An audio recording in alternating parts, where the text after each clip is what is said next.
Good morning. Good morning.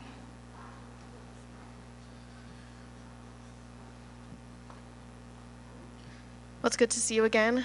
How have you been since the last time we saw you back here? I've been pretty busy. So I had 30 days in Brazil seeing my family, as I said in the last interview. I had a great time. I recovered my mind, body, everything feels fresh, and I had an amazing camp for this fight. It was kind of short. It was like 5 to 6 weeks, but I feel great, and life's been amazing lately. That's a short camp. What's a normal camp for you, if not? It depends. So we normally do like 10 to 12 weeks. That is the regular protocol for all athletes. But as I didn't have much time, but I kept training in Brazil, so my body was on point when I got back in Austin to work, and 5 weeks was enough. I feel like amazing. What's the reason for it being shorter? Was it just that short notice of the fight, or was it travel, or what was the reason? Was more. I didn't know I would compete this one in March, so we were kind of struggling to find an opponent, which was a little annoying in the beginning because we as athletes we like to have a schedule throughout the year, but at the same time it's hard for the business. We preview things like with such a long period before, but I think my trip to Brazil kind of messed up a little bit this 12 weeks camp, to be honest. But I knew my family was the priority at the time. Spent almost 2 years without seeing my family, and my family was what I needed at the time. And here we are, like feeling amazing and ready to war. So what did you think when you finally got the name of your opponent? Mateus, he's a tough guy. He won HCC and he won other major titles. He's definitely someone very explosive and a guy who knows how to use tactical game in his favor. For tomorrow, as we have a 10 minutes match, sub only, I think he needs to expose himself a little more instead of only use scoring decisions to win the fight. So it can be something trick for him. So should I engage or should not? Should I just like cook him up and then go to overtime? So it's gonna be a hard decision for him.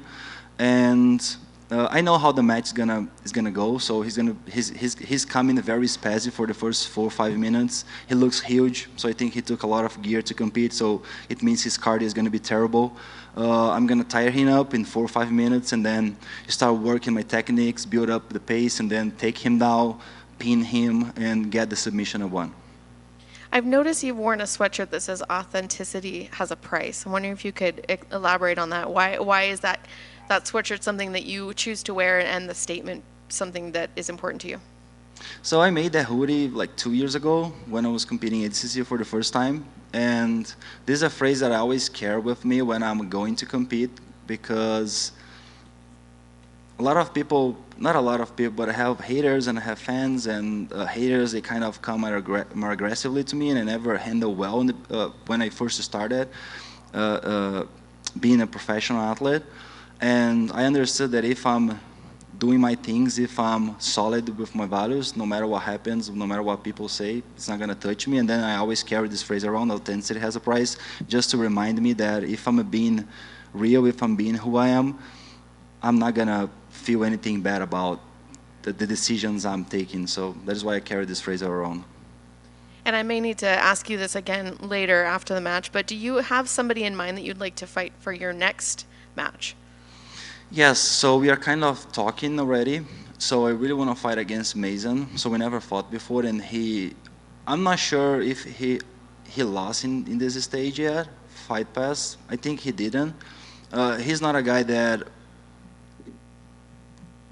does well outside Fight Pass. I think the rule set was helping him a lot. And we never fought before, either gi or no gi. So he's a guy that I'm looking forward to compete, and maybe we are competing in May. We are still talking, so we are still waiting for this fight.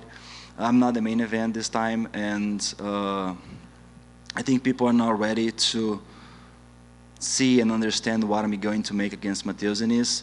I've been proving that I'm one of the greatest athletes of all times, and that is what I'm gonna do this Sunday, and things will change. I'm gonna step up even more, and I will have more power, more authority, and more lever to negotiate and choose who I want to compete against. I'm assuming that means you'll be watching him compete tomorrow as well. Will that potential fight change if he doesn't win his match, or does that matter to you? For me, it doesn't matter, but for the business, yes, it does. So I've lived before situations where I had a matchup and the guy lose right away, and it messes up a little bit the business because once you are coming from from a loss, so you don't have the same lever to hype up yourself, and also the company doesn't have the same lever. I don't think he's going to lose, but still there is a risk. I'm not gonna lose. So that is why UFC is already trying to make deals with me because they know I'm gonna keep winning forever. But for me personally, it doesn't change. But for UFC, I understand, and we gotta like be cautious about how we are stepping forward. Thank you.